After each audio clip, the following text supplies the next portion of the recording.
All right, knife nerds. Here's one I've been thinking about doing for a while. Kind of a China versus the world. Now, we've talked about clones and things. And by the way, hit like and subscribe if you like this kind of stuff. But when it comes to clones, I didn't want to do one about clones this time. I wanted to do it China versus either US or, in my case, some Italian makers, maybe a German maker. So you take your quality brands, and I wanted to get knives that are, I think, kind of similar in style or type or something. So an Italian Barlow versus a Chinese Barlow. I didn't have a Boker Stockman. I've got a Trapper, though. And then I've got a Case Trapper, then the Rough Ryder Chinese Trapper. I've got my LionSteel Italian titanium and Micarta flipper versus the Civivi Centos, which is steel and Micarta. And then we've got, I don't know, I just threw this one in because I really like this design. I think this is a really cool knife. But then, when you compare the action and the feel and stuff like that, these knives are right up there with that. So I put those sort of into their own little category. I didn't have exactly a parallel for every knife style, but I wanted them to be their own designs, or at least standardized designs, as opposed to, bringing out a Vespa versus a Micarta, because that's a clone of theirs and, a Micarta. So on their own merits, not going by, who they're cloning or whatever. Just talking about, materials, fit and finish, and quality. How do the Chinese knives stack up, at least in my little corner of my collection, to the competition? So we've got LionSteel, because of my folders, my LionSteels, I think, are probably my top notch. I mean, I guess I could have brought out my GEC and put it up here. The GEC would blow away anything that I've got here. So that one's kind of in a class of its own when it comes to traditional, folding knives. But, LionSteel makes great knives. Those are, you can get LionSteels down for 120 up into several hundred, depending on what you want. And then we've got knives at a fraction of the price. So we'll go through them, and I'll show you, why I'm very pro on Chinese knives. I'm not pro on the government. Certainly not pro on communism and stuff, but when it comes to, if you just say, take the country of origin out of the equation, how does this knife, as a thing, as an entity, as a tool, how does that stack up against the other? I think China's doing it right.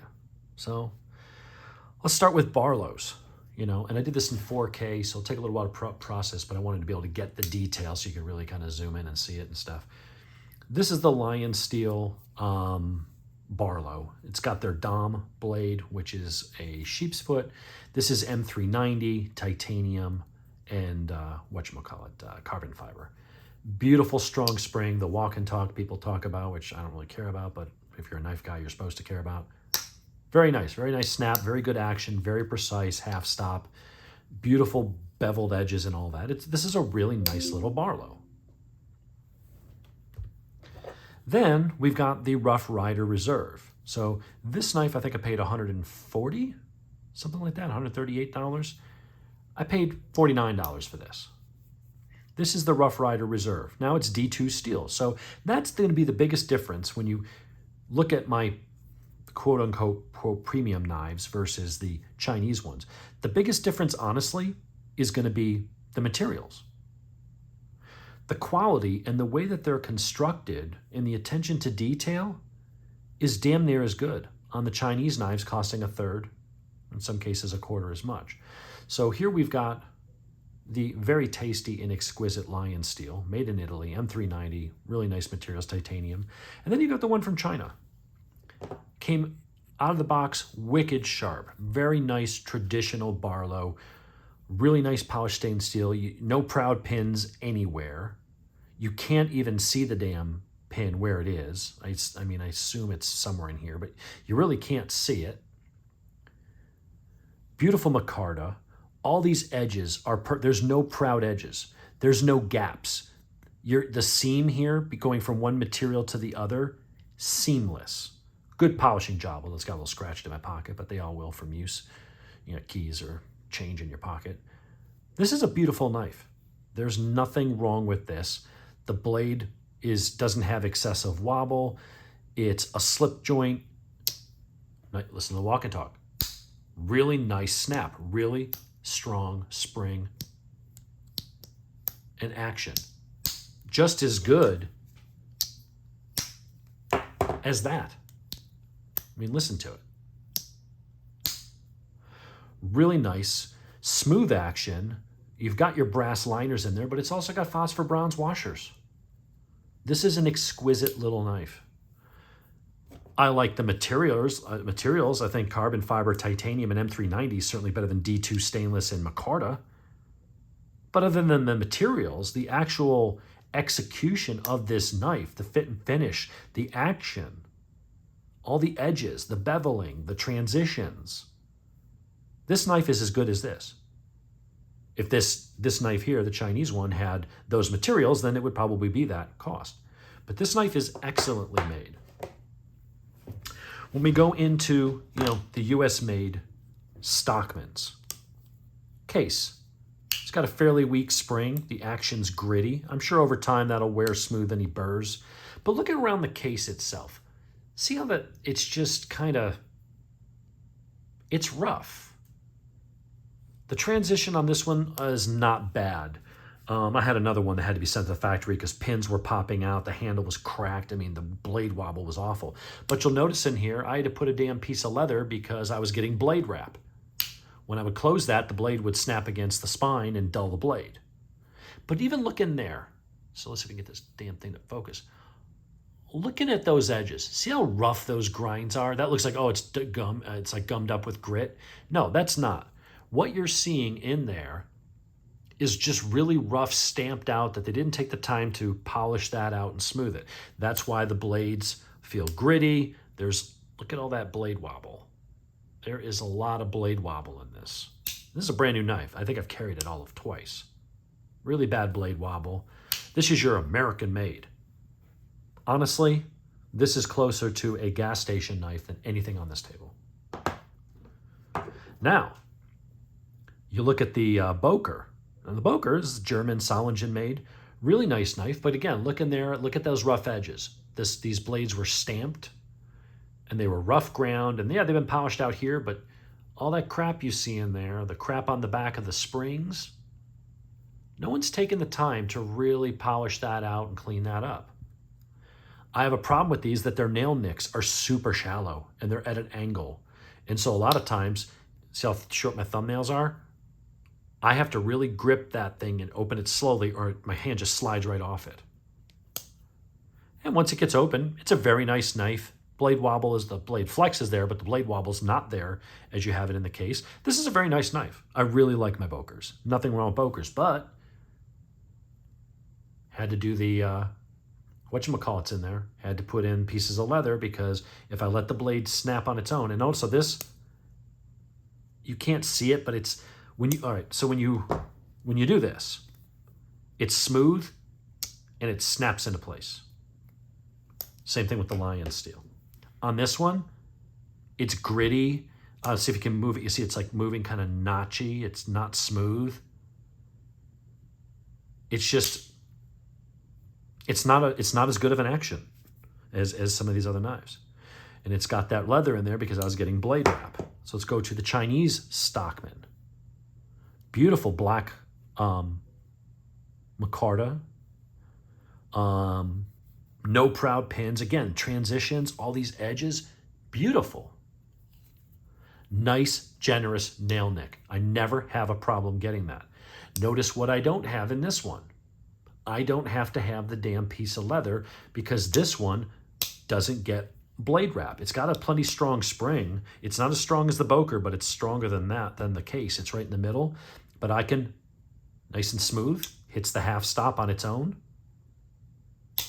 Snap shut, nice and stout. I don't have any dings in that edge, in that blade. It's not smacking into the damn spring every time. So the more expensive, I paid $33 for this. The Boker, $120 I think I paid for that, or I think around 120 bucks. Bad blade wrap. Every time I'd slap the blade shut, I'd do it once or twice, I'd have a nick in the blade.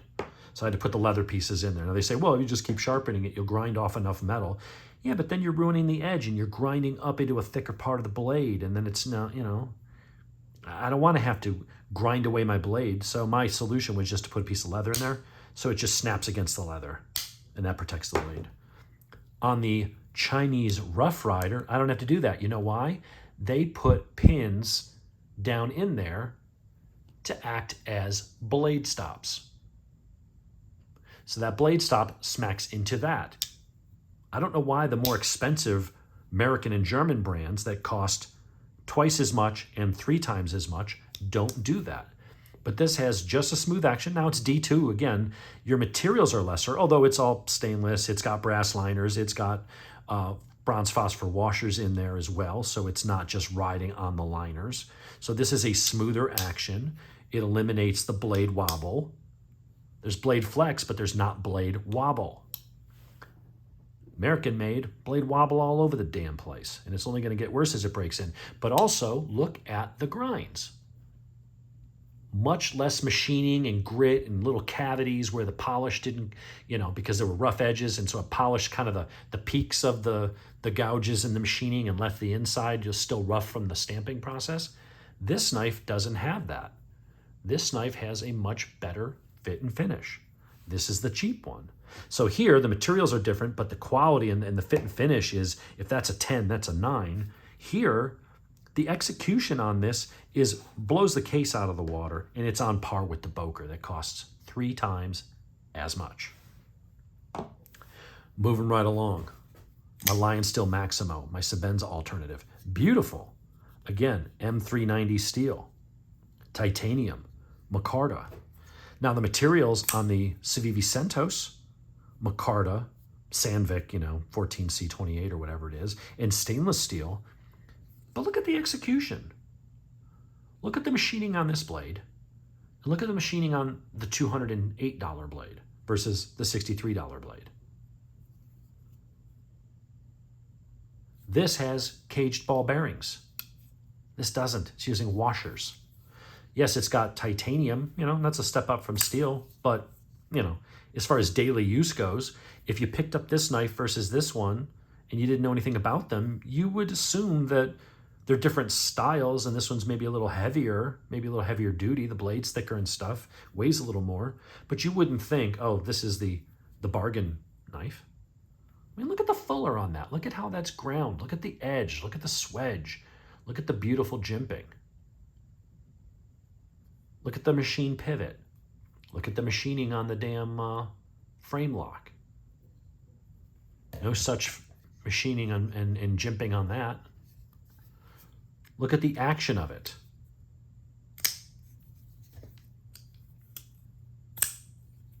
Nice, smooth snick. Pocket clips, similar.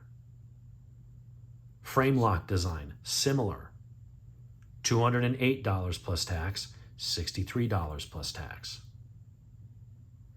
And again, yeah, this has the better materials, but when it comes down to the execution, the design, how well is it machined? How well does it feel? How well does it work? You're paying for extra materials here, but as far as the execution and the fit and finish and the overall quality, this Civivi out of China is every bit as good as this. This just has, more expensive materials. If you add those materials to this, then this would jump up in price. My point here is a lot of these Chinese, well, at least the ones I have, you can buy a titanium and M390 from, China. It's still going to be cheaper than anything you get elsewhere. But my point here is this is not a lesser knife from a quality, a fit and finish, and a design. Whoever put this knife together did so just as well as this. This is a flawless execution. This one just has nicer materials. But does the average person who just wants a nice, beautiful, elegant, gentleman's, high quality, really superbly constructed? I mean, I just sit there looking at this knife and I'm like, how is this $63? It's amazing. Now you got your MKM clap, another Tozola's design. M390, I think this was M390. M390 steel, yeah, it's M390 steel, titanium, and you've got your Micarta and stuff like that. Machined pocket clip. If you want to take that off, if you're in a country that doesn't allow flippers or one-handed opening, then you got your nail nick here, your little fuller that you can grab it and open it. Now, this one does have amazing action. I believe it's also still on whatchamacallits, on washers, but it's got very smooth action. This is a great knife. I think I paid $245 plus tax for this. Should be a good knife. But when I compare it to the action on the Kaiser, it can't touch it. The action on this Kaiser, which is, let's see, G10 construction, caged ball bearings, and 154 cm steel. So this is like a $70 knife. The action on this thing is so stupid quick and just so smooth. You get it past that detent and gravity just closes it. It flies open.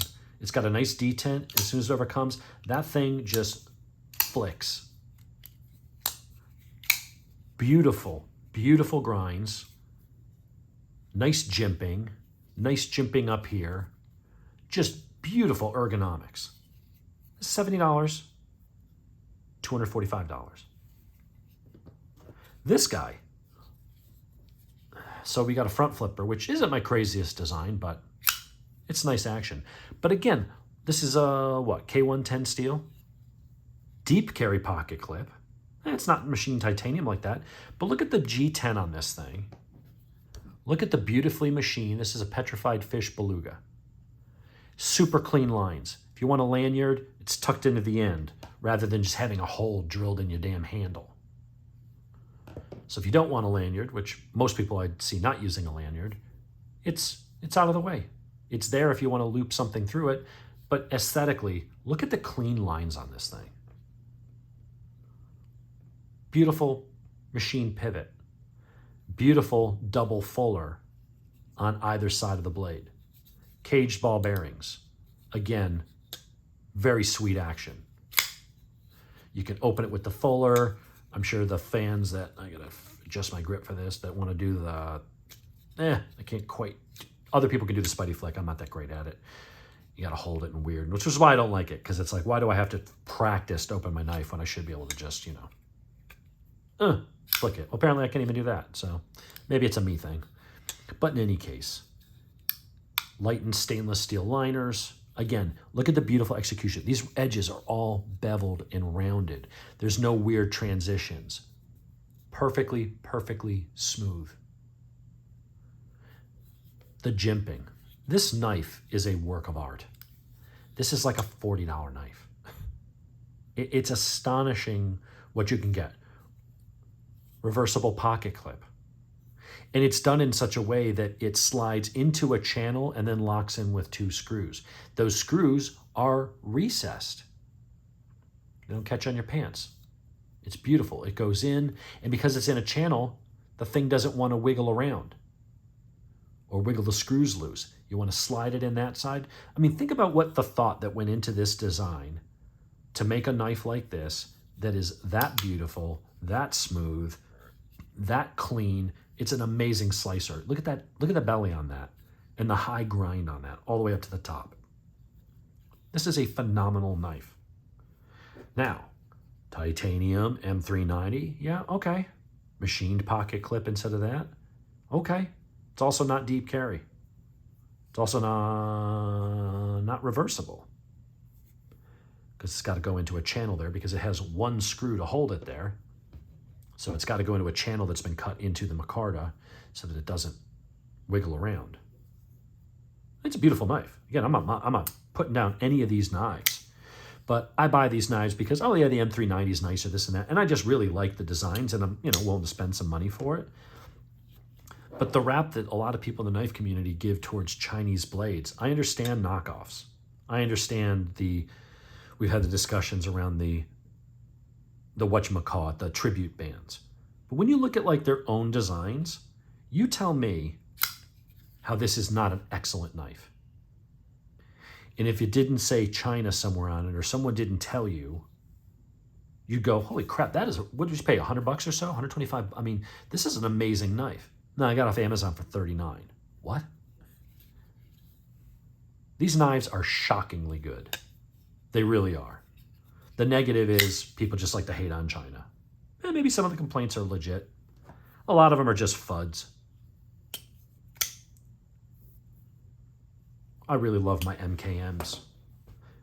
But when I get into some of these knives, I'm like, this is nice. Obviously, I was willing to spend the money on it. But is it really 3 times better than that? No, it's not. Hey, you get a little nicer steel, a little bigger, a little blade, but if you were to pick it up and it's just, just a knife for opening boxes, and, someone were to check that out, they wouldn't necessarily assume that this was a third of the price of that. You'd have to know that.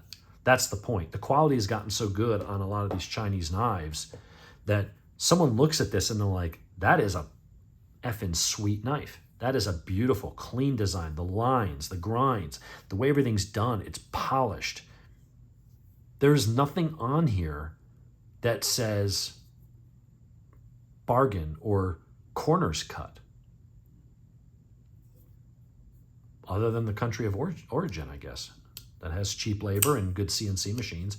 But again, you can have CNC machines and cheap labor, but that doesn't mean it's going to translate. It translates to a cheaper product. But you still have to have people that go over this and the quality control, and they care about what they're doing. They don't have jagged edges. There's not a crack. There's not pins popping out. All the shit I went through on case, and I won't buy a case knife unless I can take it out of the box and play with it first. Because I know I've got a 30% chance of getting one that's going to have defects and problems. I've never had a Civivi with a problem. I've never had a Petrified Fish or a Kaiser or a Rough Rider Reserve, for that matter, with a problem. They have all been, and I didn't get lucky, 89 times in a row or 100 times, however many of these damn knives I've bought over the years. No one's that lucky. Well, you just got the good one. Really? 104 times I got the good one? No. The only lemons I've had have been with some of the US-made knives. This is amazing what you can get. So my opinion on Chinese knives, politics aside, is they're eating our lunch. Because they're making a knife that is better than what we can produce, and they're doing it cheaper. Other than just to be able to tell people, I buy American, why would you buy the case knife? For phony heritage? Because, it's American made. Yeah, but it's not as good of a knife. Well, I mean, look at this. This thing came with nicks and things in the blade. I don't know if you could see that right there. There's some nicks along that edge. Look at the crud and the sloppy machining on the face of the blade that's inside that channel right there. That's how this thing came. It's how all the case knives come. Most of the case knives in that price range are not good knives. They're okay. But that's not worth $70 when I can get that for $33. And it's better in every way. It's better steel. It had a sharper edge out of the box. The machining's nicer. It's got the spacers in there. It doesn't give me blade wrap. The transitions are nice. The pins, everything is perfect. You don't even feel the damn things. Whoever sat there and polished this and honed all those edges did an outstanding job. Thank you, Mr. or Mrs. whatever in China. You did a much better job, and you took more pride in your work in putting this together than the clowns up at Case did. And in some ways, you're better than what Fritz did in Germany. I really do like the Bokers, but it's a flawed design with that super narrow nail nick and the fact that every Boker I've got, if you let the blade close on its own, it dings the blade. The blade destroys itself on itself. Like, well, that's just a design flaw. That's part of the design. Well, then it's a shit design. And you know how you fix it? You do it the way LionSteel does. You put a stop pin so that that doesn't happen. You do what the Chinese knife does. You put a stop pin in there so that that doesn't happen. You add a 2-cent pin to the construction of the knife so that you can have that nice, strong, slappy spring without breaking your blade. Case, Boker, other companies, get with the program. The Chinese have figured it out. Why haven't you? So anyway, does that mean I don't love my American made or my Italian made or my German knives? No, I love them. I cherish them. These are amazing knives. But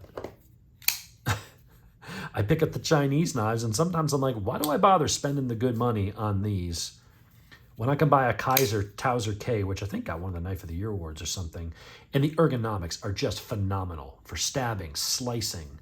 I mean, it just, your hand just molds to it, and when you feel that action, you're like, I have never owned a knife, not a Microtech, not a Heretic, maybe the Microtech SOCOM Elite, the legit SOCOM Elite I had that I paid $330 for. That one might have had action that smooth. That's probably the only one. That knife cost 4 times as much. And you say, well, it's a tougher knife, it's a combat knife. Okay, whatever. But as a regular guy that, isn't going into combat, that just needs to open up Amazon packages and cut something in the backyard and, just fiddles with it. You just need a knife. And yeah, if there was an emergency and you had to cut something or do whatever, cut a seatbelt, any knife is going to do that. I cannot get over how good that action is while having no blade play. I mean, it's one thing if you got bronze phosphor washers, yeah, and you just loosen up the pivot enough that blade will just fall down, but then you got all kinds of blade wobble. I don't understand why the high-end knife makers are oftentimes not using bearings and things like that. You get that amazing, just effortless action with hardly any push. It, boonk. $70, folks. $40. What an amazing, and ergo's on that. Again, the slight arch to the spine, the round beveled edges. There are no hot spots. It just, your hand fits that like a glove. If you needed to sit there and carve and do some whittling or cutting for a while, some heavy stuff, you're not going to get your hand fatigued. Your hand just locks in. This is a superb, superb knife. So I would encourage you, if you're one of those guys that's like, oh, American only for me, well, I think you're missing the boat.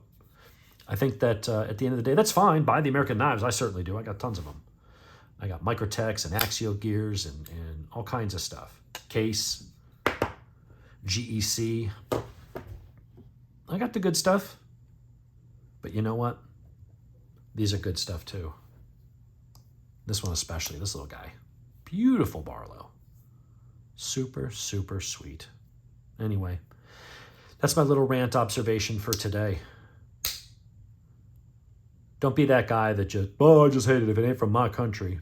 Whatever. They're buying your shit. You're buying their shit. You live in a global economy. That's the world we live in today.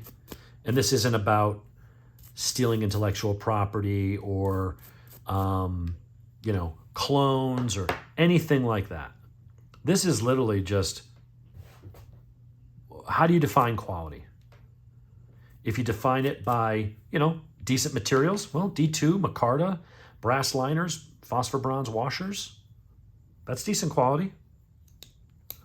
You're judging it on the execution, how well the blades are ground, how sharp they are out of the box. That's quality. You're judging it by the action, the spring tension, the smoothness, the fact that none of the blades are freaking rubbing on each other as opposed to rubbing on each other every time you open the knife and scratch up the blades and nick them up.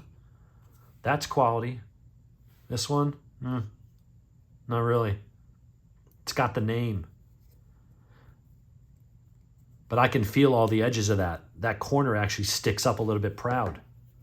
I can't feel anything on that one. It's a better made knife, man. If that pains some people, well, whatever. Buy what you want. It's a free country, for now anyway.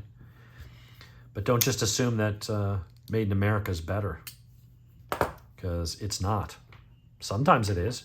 That Medford knife I've been raving about. Yeah, that thing's a fucking tank. It's amazing.